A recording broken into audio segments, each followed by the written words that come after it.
أعوذ بالله من الشيطان الرجيم بسم الله الرحمن الرحيم والصلاة والسلام على سيدنا ونبينا وحبيب قلوبنا أبي القاسم المصطفى محمد وعلى آل بيته الطيبين الطاهرين الحمد لله رب العالمين الحمد لله الذي جعلنا من المتمسكين بولاية سيدي ومولاي علي بن أبي طالب والحمد لله الذي هدانا لهذا وما كنا لنهتدي لولا أن هدانا الله بسم الله الرحمن الرحيم رب اشرح لي صدري ويسر لي أمري واحلل عقدة من لساني يفقه قولي.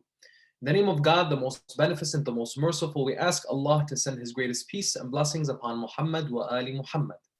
We praise Allah for all the blessings He has given us, and the greatest blessing being that He allowed us to be of the ones who remain steadfast, dedicated, and loyal in the path of our Master after the Prophet, the Commander of the Faithful, the Prince of the Believers, the Protector of the Prophet and His message, Imam Ali ibn Abi Talib alayhi salam. We praise Allah for this blessing and every blessing, for without Allah we would have nothing. Assalamu alaikum, my dear respected brothers and sisters, wa rahmatullahi wa barakatuh. Today we're going to be continuing the conversation that we've been having over the past couple days in the theme of the vision of a virtuous community. Inshallah, today what we're going to be focusing on is what is the difference after receiving this divine guidance that we've been speaking about. With this divine guidance, is there a difference between being a mu'min and a Muslim, being a believer and one who has accepted Islam? Is there a difference between Islam and Iman? If there is a difference, what does that difference look like? Not just merely theoretically, but practically speaking, from the words of Allah subhanahu wa ta'ala in the Holy Quran and the words of Ahlul Bayt alayhim salam in practice in their conversations with their companions. The companions had questions about what really made Iman versus Islam, what really made a believer versus simply or merely a Muslim. There was a young man, his name was Zayd. Zayd went to school for architecture. Zayd was really, from a young age, just mesmerized by architectural structures. And wherever he went, he admired architecture. It could be a small bungalow home in the city of Detroit, or it could be a beautiful mosque that he visited in Turkey, or in Iraq, or in Lebanon, or in some other country that he was visiting. Zayd had a great admiration for architecture from a young age and decided that he was going to go to school and study architecture. And his dream would be to not just be that architect that would draw these blueprints and these designs, but that his blueprints and his designs would become reality through construction. It wasn't until about 10 years after his studies that he was able to actually see one of his design projects come to life. And in that moment, when his design project first began being erected as a construction, he began crying. And his friend was with him that day when he saw him begin crying after seeing the beginning of the construction take place. And he asked him, he's like, Zayd, why are you crying? What's going on? He said, you don't understand. Now I really know what it means for me to have what I believed in, what I studied for, everything that I was doing all along. Now it's actually coming to life. It's not a theory anymore. It's real. From the example of architecture, we can see a lot of relevance to the whole idea when it comes to Islam and Iman. The Holy Prophet Muhammad was one who emphasized the practical approach to our religion and to our faith. He was a man of the people.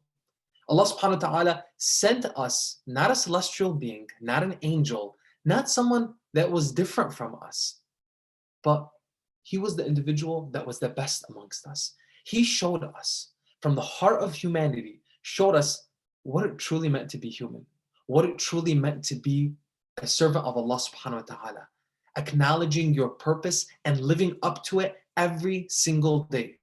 From his very first days, our Holy Prophet Muhammad, peace and blessings be upon him, was one who was respected, regarded, loved, and adored by all people. No matter who crossed his path, they couldn't help but respect and admire him. He was known as the Sadiq al-Amin, the trustworthy and the honest, even before he became a prophet in the eyes of the people, in publicly acknowledging him as a messenger of God. Before he came with that revelation in which he told the people, this is Islam and I have been sent to you as its prophet, people loved him, people adored him, people trusted him. Our Holy Prophet, peace and blessings be upon him, showed people what it meant to not only believe in God, but put it in a lifestyle of practice. You and I can benefit not just merely of looking at the life of the Holy Prophet, peace and blessings be upon him, and admiring him for all the great things that he did, but more specifically, look at some of the actions that he had with the people that were closest to him and even the people that were farthest away from him. One of the beautiful stories when it comes to the ethics and the manners of the Holy Prophet and us in the holy month of Ramadan, we can take benefit of this, especially when it comes to testing our patience, testing how we are interacting with one another, with our neighbors, with our friends. Again, whether it be physically in front of people or virtually. Now, a lot of us are forced to only engage in this virtual interaction, but at the same time, it's real. We're having this interaction, we're talking with one another, right?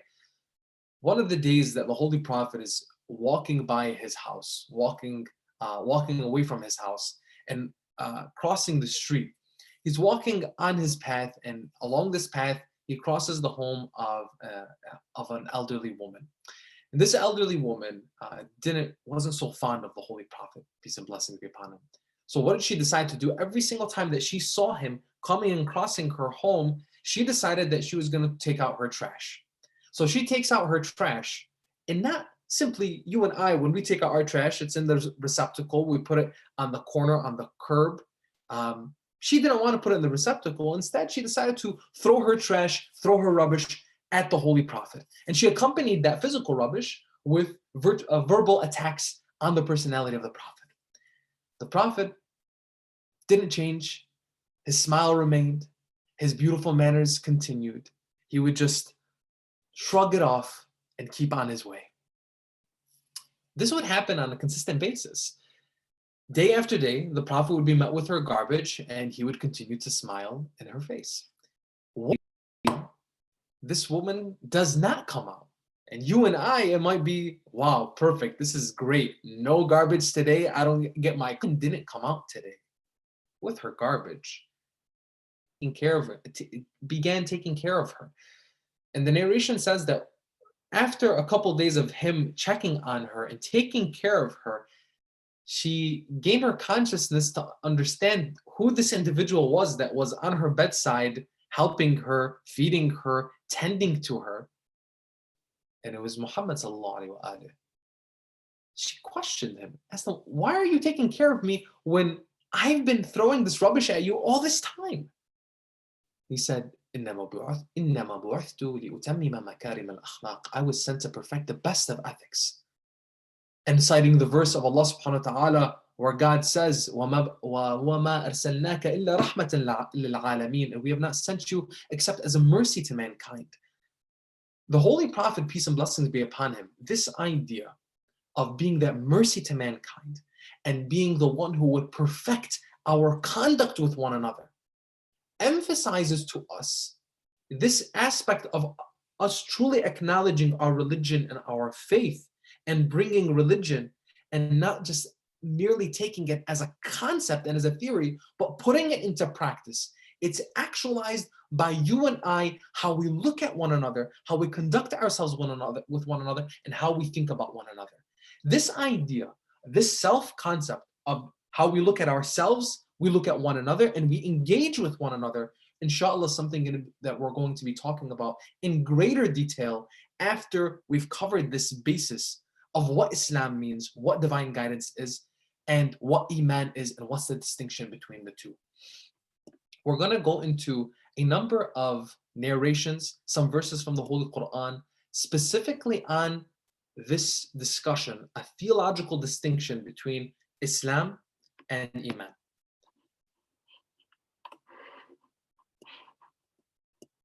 And when we're looking at this, brothers and sisters, keep in mind this idea that we mentioned, the story of Zayd as that architect who is looking at his work when it comes to his blueprints, and then when they finally come to life in construction.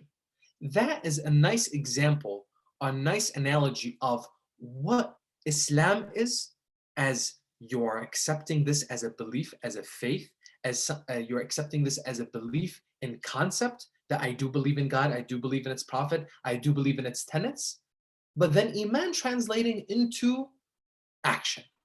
And we're going to see this with the narrations that are shared with us from Ahlul Bayt alayhim salam and some of the verses from the Holy Quran.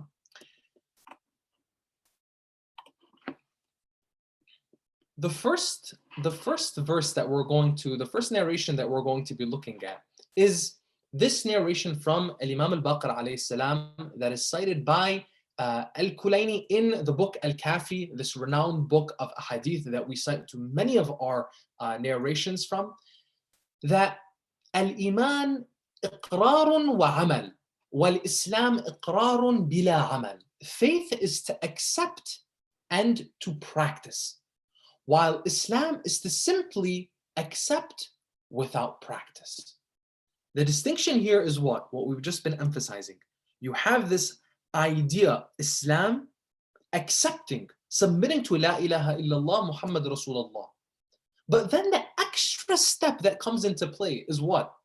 When I am going to practice and make this as part of my lifestyle of La ilaha illallah Muhammad Rasulullah. Imam Rida alayhi salam has a beautiful narration. And we're going to look at this, and I want you to think about our relationship with Ahlul Bayt alayhim salam when it comes to the whole idea of being a true believer.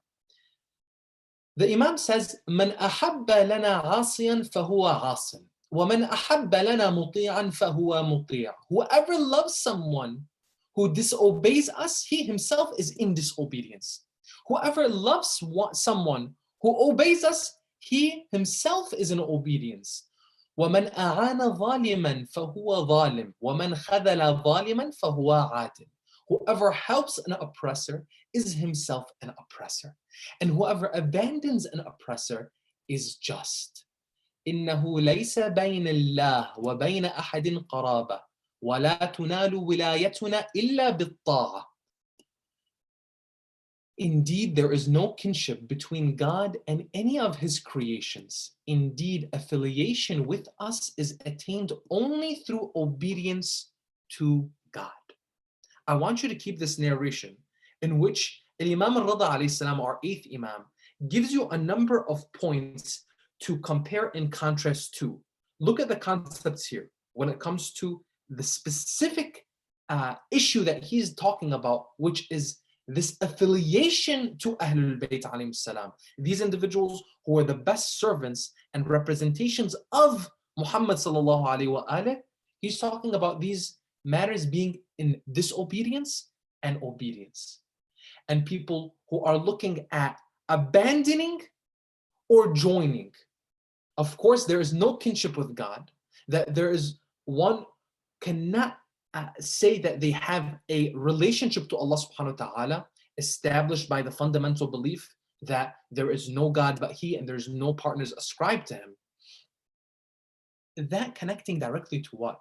This understanding that we have when it comes to obedience and disobedience.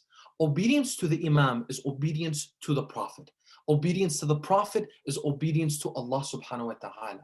If you are going to have a connection or a relationship of obedience to individuals who are at odds with Ahlul Bayt alayhim salam, be in theory, in concept, in belief, or in practice, then that is going to have a disconnect with Ahlul Bayt alayhim salam and that relationship with them.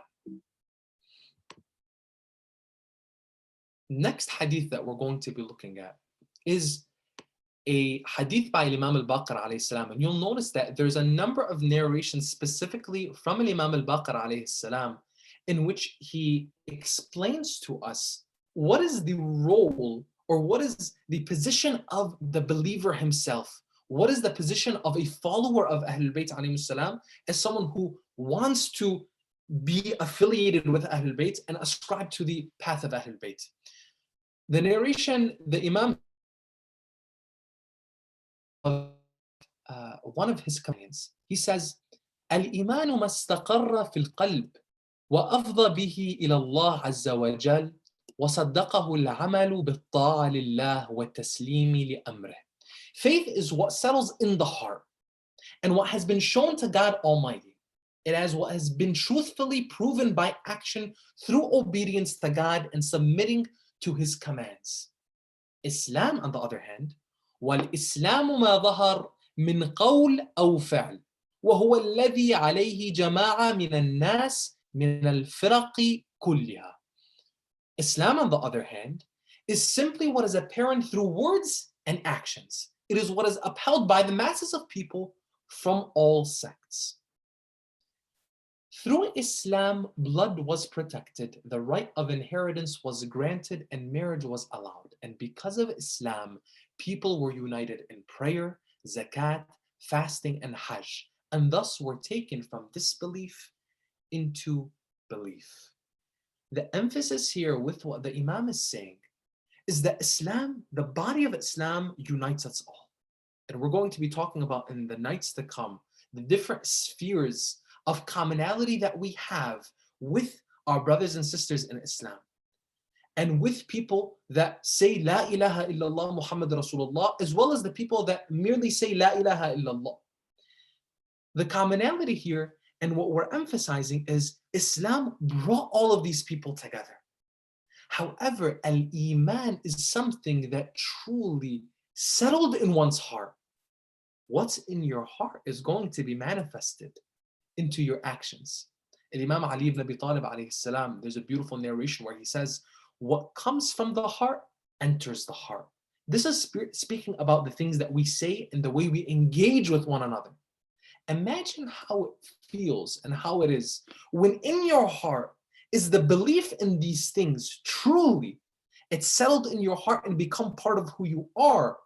That every tenet of La ilaha illallah Muhammad Rasulullah becomes a part of your life.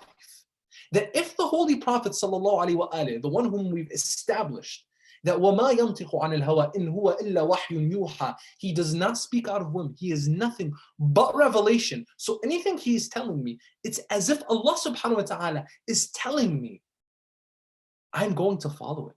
I'm going to make it a part of my life. And even if I fail, and even if I stumble, even if I sin, even if I make mistakes, I'm going to take myself back up, pick myself back up, and continue to go forward. The belief in the tenets of our faith as a practice, as that we take what Allah subhanahu wa ta'ala has given us through the beauty of Islam, and we make it truly a part of who we are by practicing it, is so fundamental. And that is in what we see in many of the narrations, the distinguishing factor between al-Islam and al-Iman. And Allah subhanahu wa ta'ala solidifies this for us in the example that's mentioned in chapter 49 of the Holy Quran, verse 14, where Allah subhanahu wa ta'ala says, قَالَتِ الْأَعْرَابُ آمَنَّا قُلْ لَمْ تُؤْمِنُوا وَلَكِنْ قُولُوا أَسْلَمْنَا وَلَمَّا يَدْخُلِ الْإِيمَانُ في قلوبكم وإن تطيعوا الله ورسوله لا يلتكم من أعمالكم شيئا إن الله غفور رحيم. The Bedouins, they say, we have faith. So when some of the people came into Islam, they said, آمنا. قالت الأعراب آمنا. The Bedouins say, we have faith. Allah subhanahu wa ta'ala instructs the Prophet to tell them, قُلْ, say, you do not have faith yet. Rather say, we have embraced Islam, aslamna. For faith has not yet entered into your hearts. Yet if you obey Allah and His Apostle, He will not stint anything of the reward of your works. And God is all forgiving, all merciful. Again, emphasizing that in order for us to be believers beyond merely being Muslims and submitting and embracing Islam, it is to take what Allah subhanahu wa ta'ala has told us and obey it. So this is a point of reflection for many of us.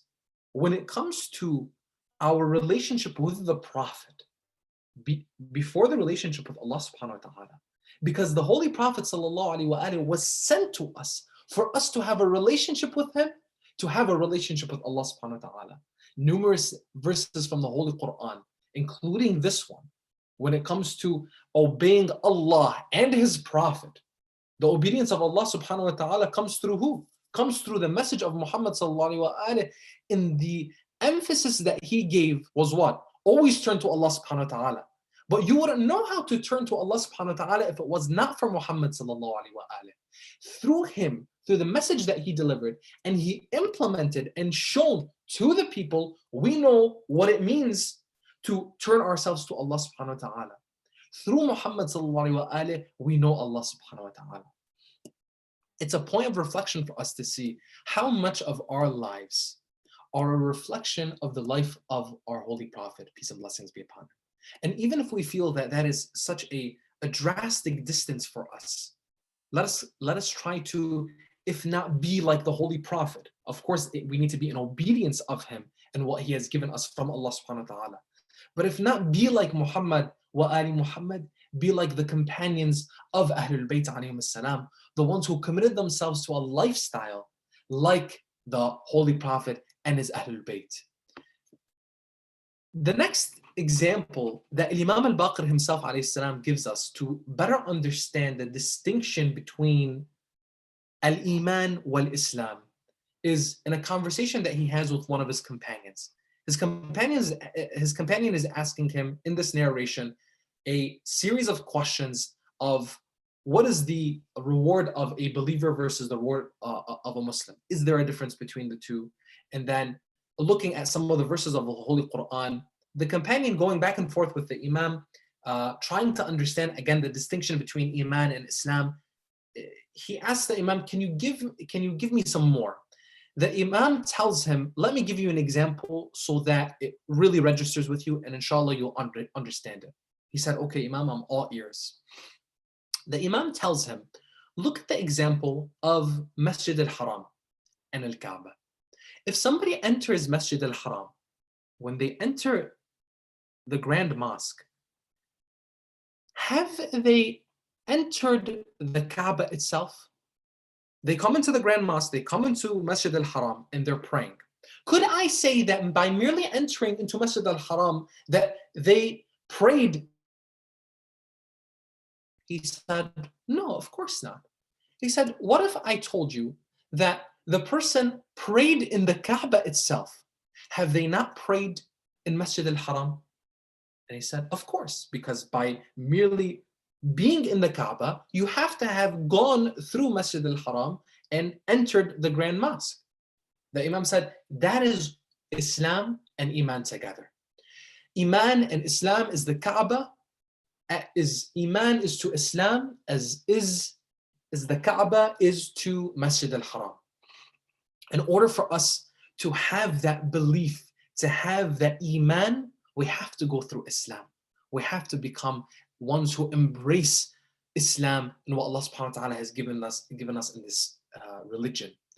But it's not necessarily that if we say La ilaha illallah Muhammad Rasulullah and accepting and embracing Islam that we have come into being believers and come into that faith and that Iman, as Allah subhanahu wa ta'ala said in the verse that we just mentioned.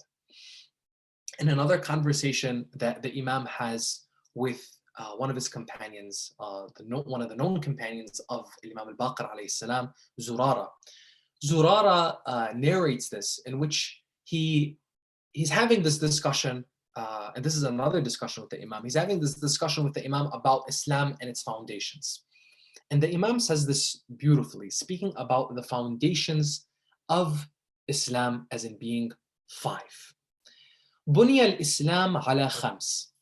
بني الإسلام على 5 أشياء على الصلاة والزكاة والحج والصوم والولاية. Islam has been built on 5 things: prayer, alms, pilgrimage, fasting, and wilaya or allegiance. Zurara would ask the Imam following that. He said, what is the best out of these things? The Imam would reply and say, al-wilayatu afdal. What is best is al-wilaya, as it is the key to all of them. The wali, The Immaculate Imam is the guide to them. وَالْوَالِي هُوَ الدَّلِيلُ عَلَيْهِمْ. The Imam is the guide to those other tenets of the faith or the other foundations.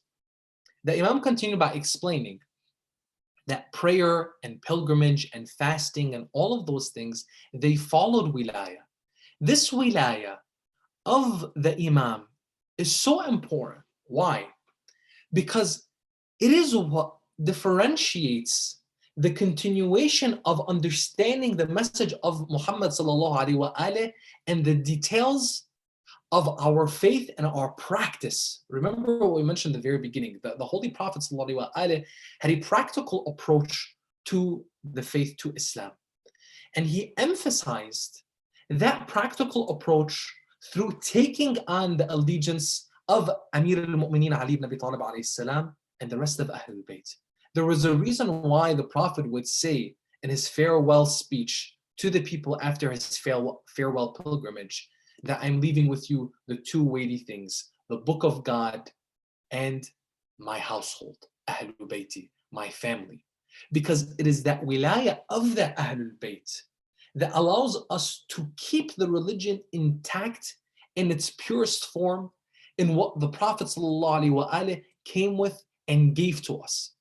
And this essence came with understanding that after the Prophet, there would be enormous challenges.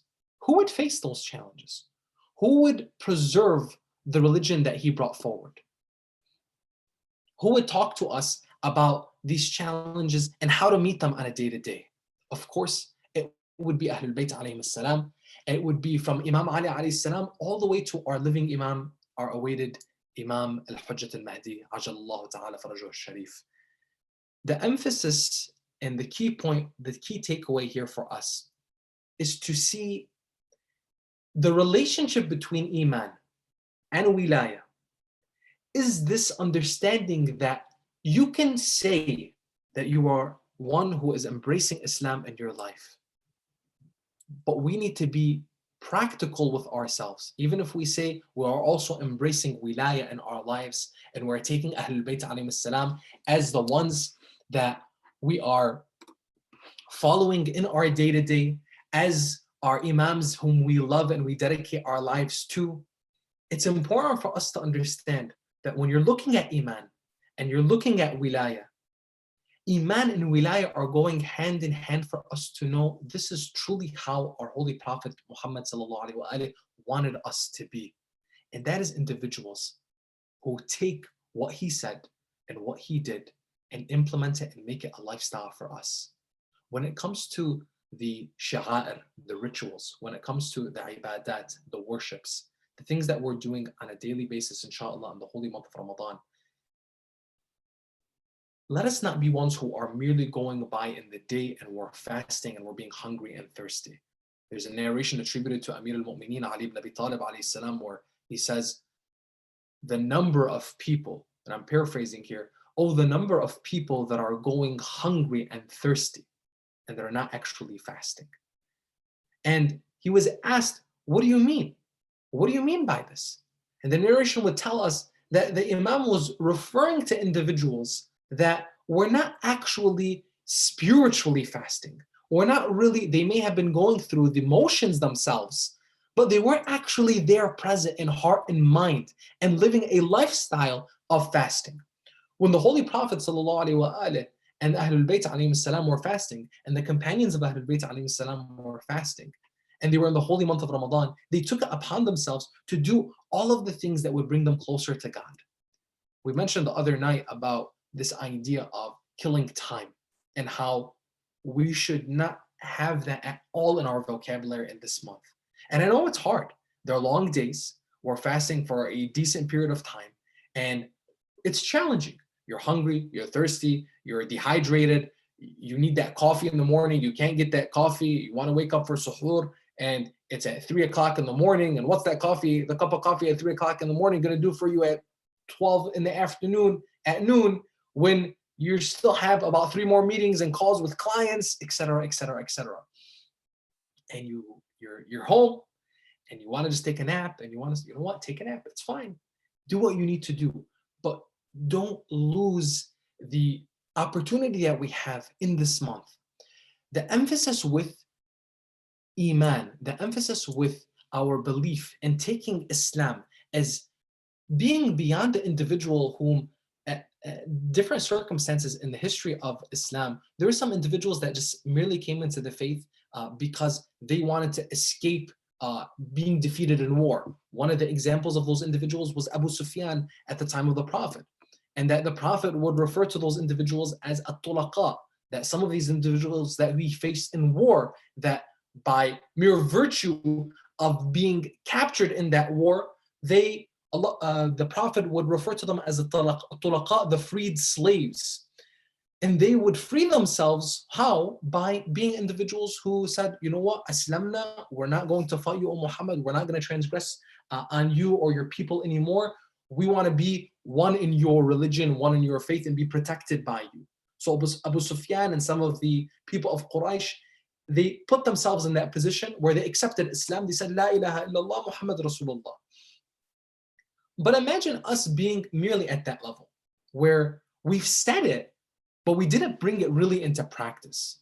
That our day-to-day doesn't look like what someone who really believes it should look like. So I may be fasting, I may be praying, but I'm not present. I may be, saying that I believe in these things, but I'm not really, right? And again, now some of us may take a step back and be like, okay, wait, am I in that position? Am I there? Am I not really one who has this faith in my heart? It's a reflection for each and every one of us to do for ourselves. And if you're there, no worries. Allah subhanahu wa ta'ala gives us day in, day out, opportunity after opportunity, so that we can bring ourselves from Islam and deeper into Iman. You've gotten into Masjid al-Haram. You're in the Grand Mosque. And the doors of the Kaaba are open. You can go right in there. And you can pray in the Kaaba. And be sure for yourself that you've gotten into Iman and you've gotten into Islam. But you need to make those steps towards that. And the one who is able to bring you into that Iman is by bringing Muhammad sallallahu alaihi wasallam and his family and his household into your life. In the sense of, I want to look at what are the rituals that can bring me closer to them and ultimately closer to God. What are the worships, the ibadat, that I can take and implement in my life and bring me closer to them and ultimately closer to God? There are so many different ways. And that's why one of the most beautiful things is some of the works of our scholars for Mafatih al-Jinan by Shaykh al-Qummi, where he put all of these rituals and all of these worships for us to do every single day of the year. And in Shahr Ramadan, this is the month of God, and the doors of Allah subhanahu wa ta'ala's mercy and essentially opportunity are wide open. So if we're distant from our religion, we're distant from our faith, this is the opportune time to bring ourselves closer. There is nobody who does not have the opportunity to take onto God's grace and hold onto his rope. Allah subhanahu wa ta'ala doesn't turn anybody away. And he gives you chance after chance, even in the same day, in the same hour that you're sinning against God. He gives you that chance to come back. He gives you that chance to be that better version of yourself. He sees what you're doing. He sees what you did. He sees what you're going to do. And he wants you to be just your best. Take the opportunity. Take a chance on yourself and allow yourself to submit to God. Not in just in theory, not in just the words on your tongue, but open your heart up and allow Allah subhanahu wa ta'ala to fill you up. For those of us that have experienced true hardship, for those of us who have hit rock bottom and terrible lows in our lives, I'm talking to you. I'm talking to myself. I'm talking to all of us. We've all experienced things. Today could be your day. Tonight could be your night. Allah subhanahu wa ta'ala is giving us this day in, day out. And these are simple reminders for us to do what? when we're turning to Muhammad wa ali Muhammad, we're ultimately turning to Allah subhanahu wa ta'ala. They're just that beautiful ticket for us so that we make sure that we get there. We make sure that we're doing the right thing. We make sure that we see Allah subhanahu wa ta'ala the way He wants us to see Him. Now, we can draw a beautiful picture, but it's another thing when we see it come up and be constructed the way Zayd saw his blueprints come to life. It's one thing to be in Masjid al-Haram and another thing to be on the skirts of the Kaaba and its curtain and then even be allowed to be praying inside there. It's a whole different ballgame. Let us move towards that direction. Let us get ourselves there, and it's not something that is beyond reach. It's something that Ahlul Bayt alayhim salam would emphasize and show us through a number of different examples, through a number of different things, how to get there. And inshallah, together, by focusing, by implementing these things in practice, be practical. And I'll mention this inshallah, and then we'll end for the night. A lot of people have this aim to read a juz of the Holy Quran every single night. So that they can, by the end of the 30 days of Shahr Ramadan, they could have done a khatma, a completion of the Holy Quran. Some people find that task to be daunting, especially those that may not read Arabic, or especially those who are not, much of readers anyway. Allow Allah subhanahu wa ta'ala to at least through a few verses, take 10 verses a day. And I remember when I implemented this, as taught to me by one of my mentors, is listen, don't complicate it. Take 10 verses a day and read them. That made a huge change for me in my appreciation of God's word and realizing that God's speaking to me all the time and loves us so much that in every moment, He's giving me another breath, another opportunity to become closer to Him.